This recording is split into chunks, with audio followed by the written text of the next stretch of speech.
Bonjour à tous, soyez les bienvenus. Ce n'est pas l'actrice Cate Blanchett It's not the actress Cate Blanchett who we're going to welcome here. We're going to welcome the Goodwill Ambassador des Nations Unies for UNHCR. She wanted to make the most of her presence here in Cannes to raise a certain number of topics. In this panel, we have the people you see here, and Raya will act as moderator. We're very pleased to see that actors, artists in general, are engaged beyond their artistic professions. There's a human and humanitarian engagement. We're very pleased that you're here. Raya, thank you very much, and please welcome them. Koji, Yanai, Cynthia Erivo, Jonas, Poher, Rasmussen, and Cate Blanchett. And Raya Abirashed. Good afternoon, everybody, and good afternoon to all of you. I'm going to start with a short introduction of each and every one, and just to explain the reasons why everybody is reunited in this lovely panel today. Cate Blanchett, you are a multi-award-winning acting legend. However, thank you. You are here today in your capacity of global Goodwill Ambassador for the UNHCR, the UN Refugee Agency, with a keen interest in filmmaking and voices of refugees. We will tackle all these subjects today. Cynthia Erivo, twice nominated British actress and singer, is here to talk about her experience with a film that's very close to her heart, Drift. Applause, we can applause to start.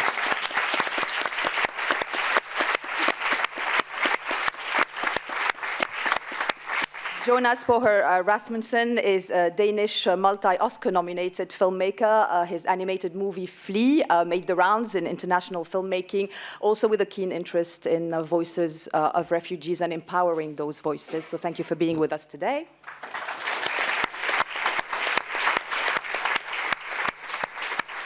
And last but not least, Yanai is a Japanese producer and filmmaker. He produced Perfect Days with Wim Wenders last year. He also has a keen interest in the subject we are tackling today, and he will talk about it. And he's a last-minute, very, very welcome addition to our panel today. Thank you.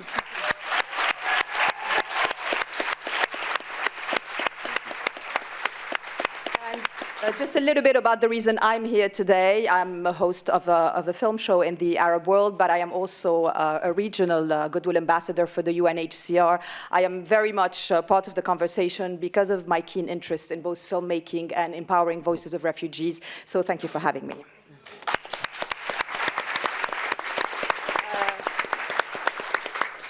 I'll start with you, Cate, and I've known you and interviewed you for many years and seen that, you obviously have enormous interest in your acting career, but I've seen you be very interested in filmmakers. And since 2015, as a Goodwill Ambassador for the UNHCR, you've traveled all over the world, from Bangladesh to South Sudan, from Lebanon, Jordan, and you have seen, firsthand refugees, how they live, and you've heard their stories. We are here today to put it together with the idea of empowering them through filmmaking. So tell us what's important to say. Well, first of all, I think I really want to thank Thierry Frémaux and everyone at the festival for allowing this panel to happen. I think that shows their real commitment to diversification of voices and their commitment to giving voice to those who perhaps don't always see their stories realized on screen. So thank you. And Iris Niblock said something really inspiring to me at the beginning of the festival, is that movies, films are a reflection of what is going on in the world, and they carry and contain often things that we can't talk about in society. And so I just want to thank the festival for letting us be here. But yes, I have been a Goodwill Ambassador unofficially since 2015. And just this year went to South Sudan and Niger and back again to Jordan. And I think what and also being Australian, we've had a long and shameful history with offshore processing. So it's, but yet our society has been positively built, colonial invasion notwithstanding, on the welcoming stance of refugees and asylum seekers. And I've seen that calcify over the last sort of 20, 30 years. And that's happening globally. And I think what that does, I think films are, back to Iris's point, they're bridges of empathy. They're places where we can actually talk about what's going on in the world. And when I started working with UNHCR back in 2015, the numbers of displaced around the world were approaching 60 million. And there's new figures coming out in a few weeks, and it's going to be even more than this. But at the moment, we're up at, 114 million, and that's just in the time, in a very short period of time. So it's an enormous crisis. And I think for me, when I look back at films that were made during the Second World War, even if the films the narratives didn't directly deal with it, it was understood that a global crisis was going on. So there'd be a return service man or woman or someone who had lost someone in the war. It was just a texture behind the films that were being made. And given that this is a global challenge, a global crisis, and I'm always bewildered as to why more films don't speak directly or obliquely to this. And also, from the refugees that I've met, had the privilege to meet by observing humanitarian operations with UNHCR in the field, their stories are so incredible and inspiring, and their sense of humour and their resilience, their courage. The refugee displacement experience is not monolithic, and you can definitely speak to that. And so there are so many stories to be told that are so inspiring and unusual and off the cuff. And I wonder that we're all taught to be frightened by these stories, and it helps the more we do that in our narratives, the more we exclude these voices from our narratives, the more we're othering them, and we're adding to the exclusion of people who have so much to offer. Not only people who are architects, lawyers, doctors who are displaced and forced to flee from their homes through no fault of their own, but also displaced artists. And so, that's something that Koji and I can speak to about trying to facilitate ways in which displaced artists can get their stories told. But that was a very long-winded answer to your question, Raya. Well, the reason why Cynthia is with us today is because Drift was a very personal project for her that she really struggled to make, and it was very important for her not only to make it, but to have it publicized and seen by a public. It is. Tell us a little bit more about Drift and the Liberia element. Yeah. So Drift was, one of my proudest moments, and it is a film about a young woman who is made a refugee and has to flee her original home of Liberia and ends up in Greece adrift, trying to figure out how to put her life back together. But she's altogether an incredibly human. She has experiences in love and life, and those things have come before her.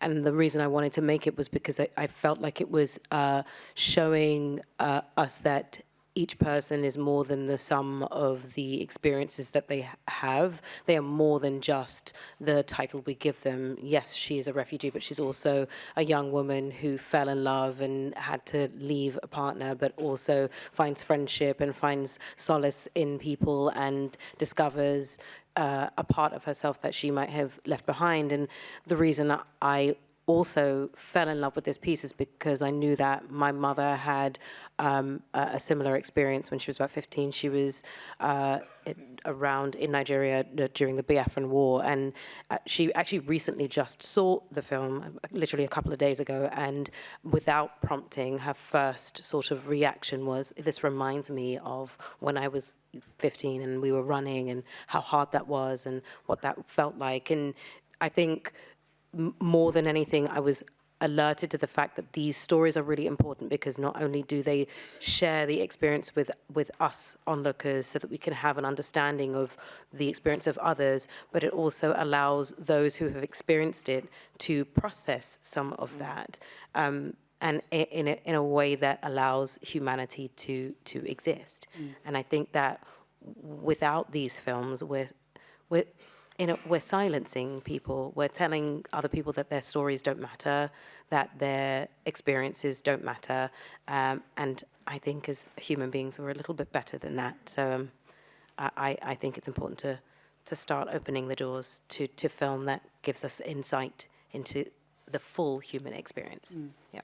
And as we've seen with you, Jonas, people want to hear it. People want to see it, you know. People have seen Flee. It's been nominated for a lot of awards, and it is the story of a person fleeing Afghanistan. It is also a personal story of a friend of yours who was so shy to show himself because of his experiences that you made the movie into animation.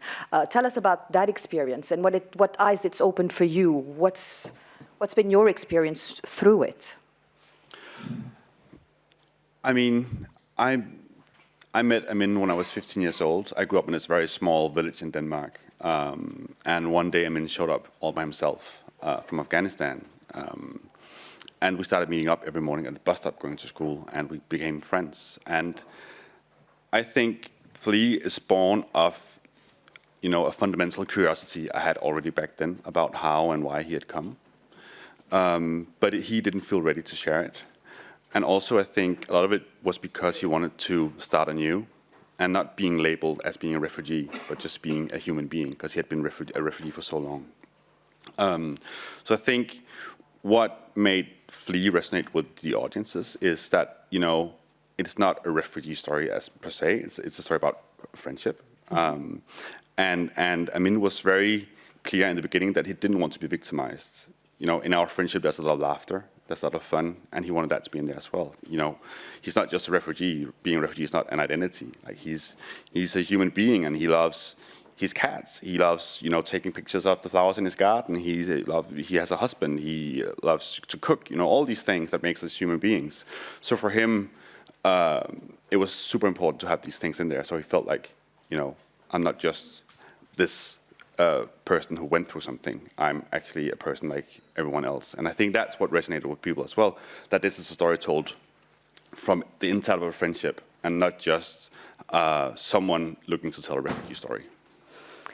And what we're discussing today is, you know, what if we gave them a direct voice? What if, you know, as Cate said a few hours ago, what if we gave them a mobile phone to tell their own stories? And that's how you met Yoji at a Global Refugee Forum, because you have a keen interest into, you know, giving them the empowerment of being able to tell their stories. So it is important to you, Yoji. Yeah, and actually, when I met Cate in the Global Refugee Forum in the last year in Geneva, we discussed how we can bring refugee or displaced people to the mainstream. So because they have a very impressive, very great story, but we cannot hear about their voices. So we discussed how we can bring them to the mainstream. So at that time, I was not sure as an individual how I can contribute the project, but actually when I visited Bangladesh last month, in Bangladesh, there is one world's largest refugee camp, and almost 1 million refugees are living there. And they don't have any bank account, but somehow they have smartphones. And some of them are, all of them are not allowed to make a business to earn the money by the government regulations. But some of them are living very strongly. They are using smartphones, taking pictures to send it to the Reuters, BBC, CNN. So they're living very strongly. So I'm sure if we can bring them to the mainstream and we can give the voices to them, we can contribute. So I think I'm sure the power of the film, or power of the movie, can maximize their talent and voices as much as possible. The more people will know their reality, the more people or the more company very happy to support them. That's my feeling at the moment. Yes. Yeah. Thank you. And as public figures, Cate and Cynthia, how can you use your platform and your celebrity to shed the light on something that is important to you and that is not what the public knows you best for? How do you do that? Look, I mean, I'm white, I'm privileged, I'm middle class, and I think, you know, one can be accused of having a bit of a white saviour complex. But to be perfectly honest, my interaction with with refugees in the film, in the field, and also in resettled environments, has totally changed my perspective on the world, and I am utterly grateful for that. And I think if you do have a platform, I want to be in dialogue with these people. I've met some extraordinary people with extraordinary creative talents and amazing perspectives. And to Koji's point, I think when you give someone who is marginalised a phone to author their own experience, then I'm really happy in any way to help facilitate that, because I personally, selfishly, am really fascinated by seeing that. I don't know if any of you have had the experience where your child, as they usually do, steals your phone on Christmas Day, and you think you know how that Christmas Day went down, and then you pick your phone up 3 days later and you go, oh my God, look at Uncle Jimmy. You know, like you suddenly see the world from that child's perspective, who has been looking at the room in an entirely different way. And I think by giving them, you know, access to that, I mean, Ridley Scott's company back in 2010 made a really interesting documentary, and Kevin MacDonald directed it, called A Day in the Life, where they gave people all over the world mobile phones, and some was very poorly shot, but it didn't matter. And then they compiled a day around the world. And then they're looking at doing the same thing by giving a phone to refugees to actually see what they would be looking at during a day.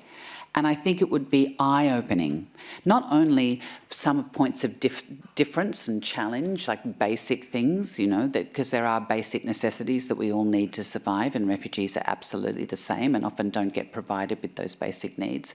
But also, you would see the play, you would see the invention, you would see the resilience, you would see the community building, you would see the giving back. And that's my experience of going and visiting refugees in the field. They have absolutely nothing, but then they'll throw on a banquet for me, just because I'm their guest, like where the guest is king. So I think you get a very different perspective on the world. And so if I can help scaffold those stories, which I personally find interesting, then I hazard a guess that other people would too. Yeah. Yes.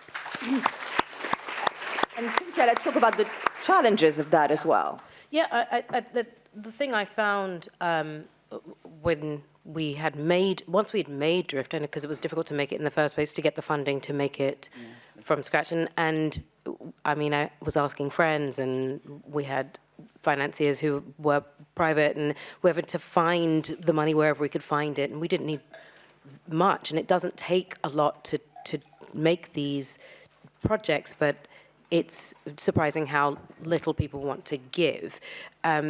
But once you can get that, it then is about finding places who want to showcase it, to share it. And that was a real issue. It was hard to come by studios or streamers who wanted to show the product, even though they had watched it and loved it and given it wonderful compliments and whatnot. And I think the challenge is to take away the mystery and allow people to understand that these pieces both are, yes, meaningful, but can also entertain and can connect and can be good pieces of entertainment to watch. We're in the business of, when we make film, it's about looking at the world from another person's point of view, and that if we can watch a film that is about World War I and World War II 4, 5 times over, then we could probably watch a film that is about the experience of the people who exist during those times, during those experiences, because often they're sort of separated, but actually there are people that exist around these wars and then we don't hear from them. And how wonderful would it be to hear from someone's experience of the thing that is happening? We get the hero story during our big hero war stories, but we don't hear the individual. And I think there is an imbalance that needs to sort of be shifted, because both are valuable. And I think if I can provide that, even if, I will put myself through everything I need to in order to make things, because I'm dogged like that. I'm very determined.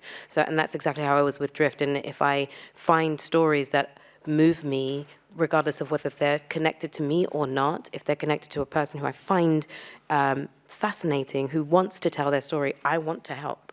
And I will be knocking at everybody's door incessantly to show it to everyone. But I think it can be easier than that if we allow it to be. Yeah. How?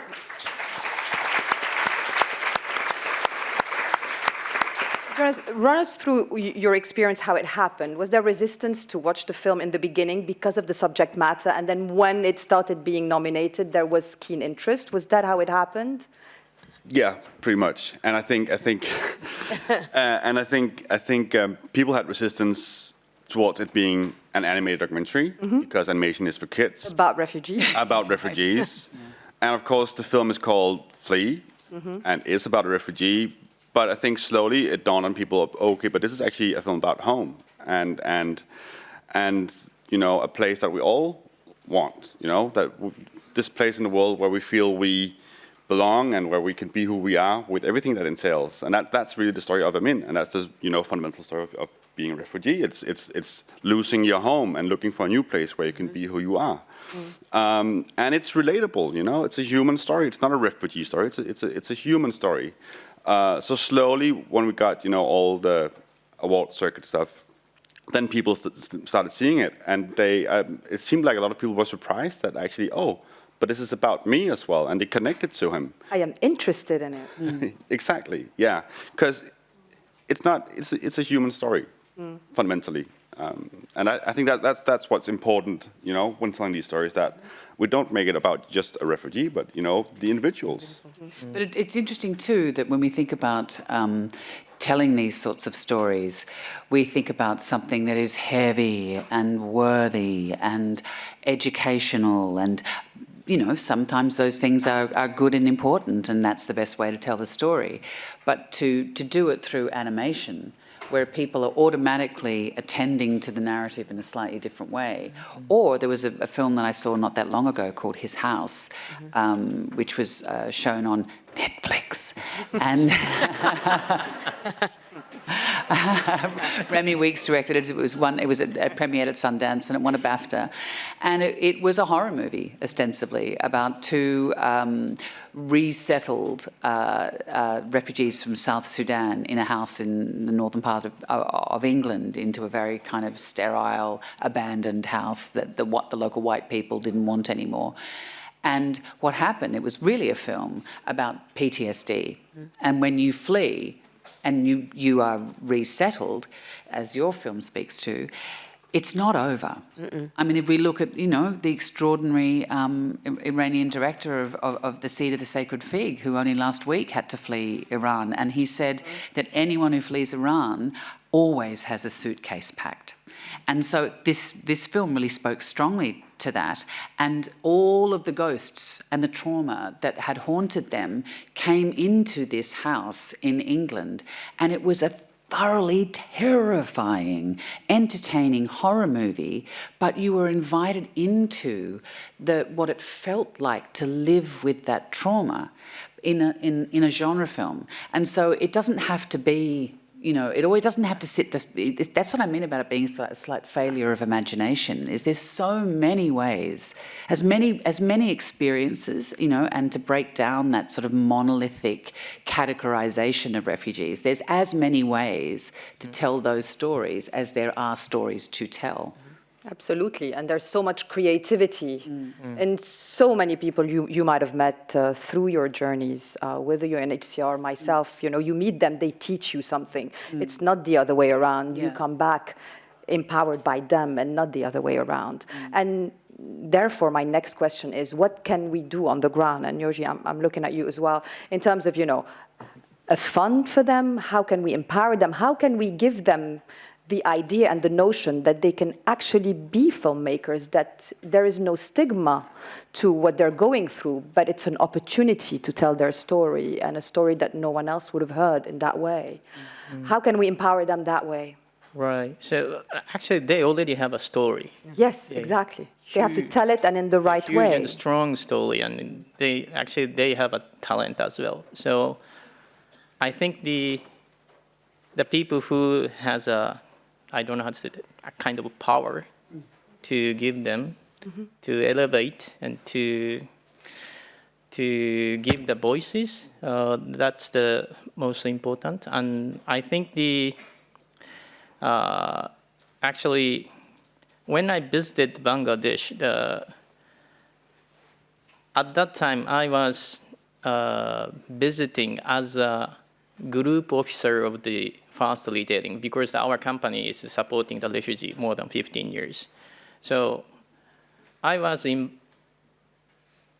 I thought I was recognized as a kind of group officer of the company. But some of the refugees recognized me as a producer of the film.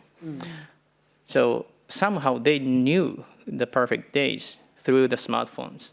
So they already utilized the advanced technologies. And so the last missing piece is just giving the opportunity for them. So I think the people who are sitting here making some decision to support them, and then I think the huge opportunity will be given to them. So I as an individual and as a representative of the company, I promise to make a best effort to give them that opportunities. So I think everyone can have a I don't know how to say, everyone can have a power to protect their human rights and to give the voices. So, yeah, sorry, it's the completely 100% answer to your questions, but yeah, I think that we have lots of possibility and the potentials for them to bring them to the mainstream. I mean, and something that we have been talking about is finding a fund and to kickstart their ideas in a way to develop some sort of either short film or proof of concept, you know, that where they can actually take it to people and say, this is the type of story that I want to make. Because often when you go to a producer or a potential distributor, they can't imagine. The prejudice is so great, they can't imagine how it's going to be. But you want refugees to be part of authoring, I think, that program. But I think what also is really important is the role that festivals play in showcasing these works. And there are some refugee festivals specifically designed for refugee filmmakers around the world. There's one in Tokyo, there's one in Seoul, but they're run by NGOs.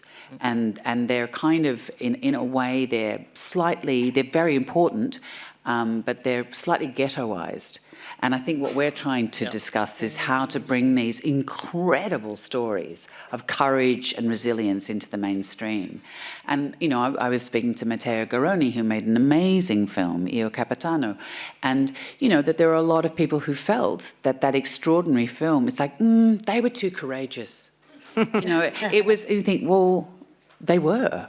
And if they were white people in a boat escaping from something, wouldn't we just be so exhilarated by, you know, it became almost like an action movie. But yet that wasn't acceptable in that. And it's also, I think the media has a huge role to play in breaking down those stereotypes and, you know, allowing the space for an audience to reflect and approach the work. Because we need to stress that we need to remove the political element that often gets mixed up with what is, in essence, you know, something humanitarian and something about people, and that has nothing to do with politics. So how can we distance it, Jonas? I think it's really about taking the time to listen carefully. Because, you know, when we don't take the time we just get the surface. But there's so much depth to these stories, and if we just kind of spend the time, and I think especially decision makers who can fund these things, they would see that there's so many amazing stories out there to be made, and in exhilarating ways, and there's so much detail that makes them human and fun and relatable. So I think, to me, the curiosity and spending the time on just listening carefully to what is being said is a first step for everyone. And I'm sure that's happened to you, Cynthia, since Drift, that people come up to you for another conversation than about entertainment movies that you made. I think I was really moved by the way people started connecting with me on that particular film, because it was about the human experience, and it wasn't just about a big tentpole movie that entertains, which is both. Yeah, both great. Both have not value. mutually exclusive. Yes, but I think that I guess there was like an element of surprise that, I can connect to this film that isn't necessarily about my experience, but about someone else's experience. I can connect to another human being having an experience. And I think that is a really important thing that has a lot of value, that we consistently, if we give people the agency to make the thing they want to make, and we give them the platform, then you actually end up creating more connections for others and opening ideas and opening minds.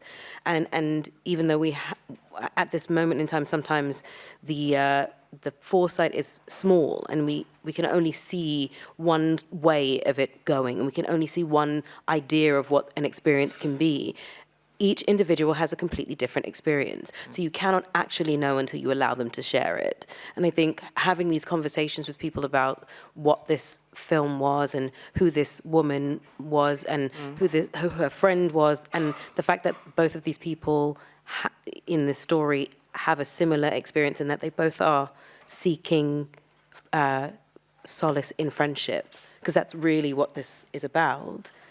I think the surprise that people were experiencing, to me, was really refreshing. And I think that there's more to be had. Yes. And I think we just need to there needs to be something that provides the space and the scaffolding to allow for people to keep telling those stories and not siphon them off into some corner somewhere that you can go into. Because, yes, it's lovely to find these very sweet gems, but I think it's way more powerful if it's in front of many eyes. So the more we can do that, the better, I think. I think it serves us all as an industry more. Yeah. And the idea of a film fund is absolutely the right way forward. But even with you and the success of your career, do you foresee challenges into making it happen? I think you just need to partner with the right people who are prepared to be patient, because every story, there's no cookie cutter way to develop work. Sometimes it takes a long time, sometimes it happens very swiftly, so you do need to partner with the right people. But I know from personal experience, we made a multi-part television series in Australia called Stateless, because we felt that the incarceration that was contravening human rights on Manus and Nauru offshore in Australia was just completely off the national conversation, and we wanted to find a way to discuss that. And we felt like, people have to make an effort to go to the cinema, we'll bring it into their homes. And it took, even with me saying I'll be in it, it took 6 years for that to happen. But when it did happen, it won every single award in Australia, and then Netflix picked it. It's all right. It's all right. I've name-checked them twice. I'll never be asked back to this festival again. But anyway, it was seen by so many people. I would love more transparency, Netflix, so I could actually get the actual figures of how many people saw it. But wouldn't that be great? I mean, it's important to get those figures. You always get the box office figures in the cinema because you make work. so that people will see it. So those numbers are important, okay? Just saying. And things change when they see it, because also that drives change. Yes, but what we did is we Trojan horsed the experience. It was like a prequel to offshore processing through a white Australian woman's experience who had lost her passport, and therefore she was accused of being, and she had mental health issues, and she was accused of being an illegal entrant to Australia, and she was put into onshore processing. So it's a sense of there, but with the grace of God go I, which is actually the fact. With anthropogenic climate change happen, there's going to be increased displacement, and it's going to affect all of us. And so I think, we saw that with the outpouring of concern, say in the UK, the Homes for Ukraine, about people really welcoming in Ukrainian refugees because they remembered the Second World War, but they was also approximate to their experience, and they knew we need to help them because one day they may need to help us.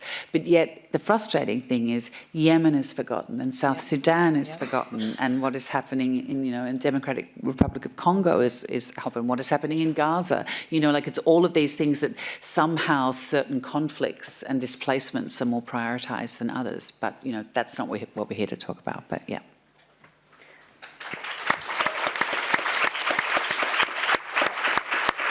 Yoshi, you went to Bangladesh and you had people come up to you and tell you on social media, please tell our story in Indonesia. Is this how it also happens for you filmmakers, that you tell a story and someone else comes to you and tell you their story, and then you can help them and give them a platform for it? Yeah, actually, there is so many dots in the world already, so we need to connect every single dot as a one huge message or huge visions. So I think this type of opportunity, a kind of partnership with the Cannes Film Festival, that's the one connections. So at a huge step, maybe this is a very small step for them, but a huge step for our project. So I think this type of connection, making a connection with some major figures, is one of the good way to establish the platform for them to shout their voices in the world. Yeah. So I try to make this type of connections as much as possible. Jonas? Yeah. Thank you. Is there a next project that's close to your heart that falls into our topic today? No, it's not. I'm not doing another. I feel like I've done my refugee story with Amin, but I think stories connect us, and we need to tell stories from all over the world, and we have this shared humanity, and I think it's just so important that we kind of see what's going on in the world and share it and connect to it. So no, I don't have another refugee story. I think I've told the one I had in me, but I hope that a lot of people will use their creativity to tell more refugee stories. But I wouldn't call it refugee stories, I would call it human stories, because that's what it is. It's human stories. Yeah. It is their stories, their voices. How important is it, symbolically, to give someone a voice? I mean, really important. I mean, I don't know if you can place a value on how important it is, because there is something quite wonderful about being able to look at a screen and see a representation of you, because often it's there is the saying, if you see it, you can be it. For those who have not been given a voice, to see someone else who has a similar experience or who has lived an experience that is similar to theirs, if they are watching as it's being shared with others, there is a knowledge that, one, there are other people out there who are existing in the same space as I, and two, that if they also can share their story, there is space for me to share a story.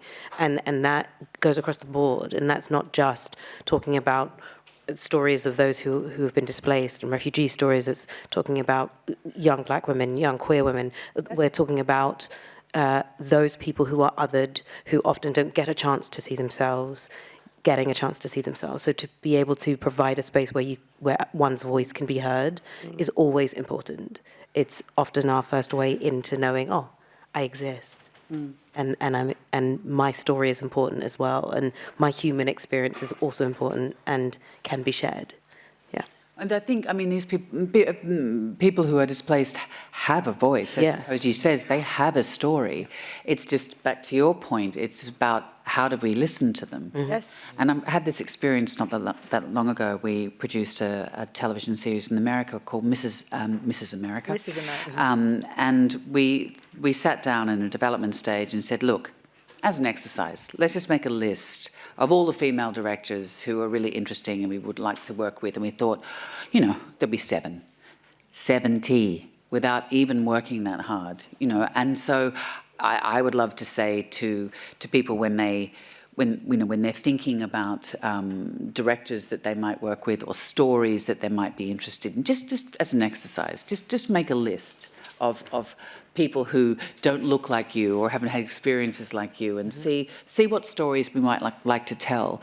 Because I think what happened with the old studio system is they started telling the same stories made by the same people, same crews, and it died. It's the death of creativity, and you can see that already in meetings with streamers. As you'll go and pitch a story, and they go, "We love it, we connected it, we were so moved, but it's not part of our mandate." Right. And you go, "Are you a dickhead?" You know, it's like what, you've got no other story like this in your slate. Don't you want to have a dynamic slate? And I think once things set up, branding is great, but branding can be the end of your organisation when it calcifies the entry points for new ideas. Because we always talk about innovation, and it's not until something like your film happens, or Perfect Days happens, a film about toilets in Japan. I mean, I was so impressed the way you developed that. You know, like, it's like, who else could have got that made, Koji? But do you know what I mean? With an extraordinary central performance by someone who is invisible. And I think that is the thing, is about the refugees and displaced people. That's a label. And it's a category, but they are fascinating individuals that if you choose to listen to them, you can see something fresh. And so you gave voice, or gave the space to someone who is otherwise invisible. And I think that's the thing that, and you've probably experienced this too, Raya, in the field, is that they feel invisible. They don't feel seen. And I think that's to your point as well. Sure. Their stories are fascinating, and yet they're grateful for you to listen to them. And actually, you know, they have stories to tell. They move you by, you know, what they've been through and what they hope their future is going to be.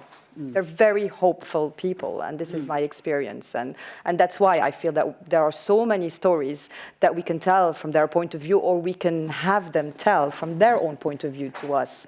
And I think that will move audiences, and we can, you know, we can reconciliate the responsibility element of cinema with the entertainment element of cinema through different stories to tell.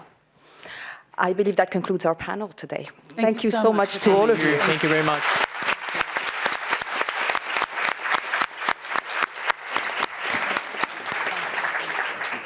Thank you very much. Thank you.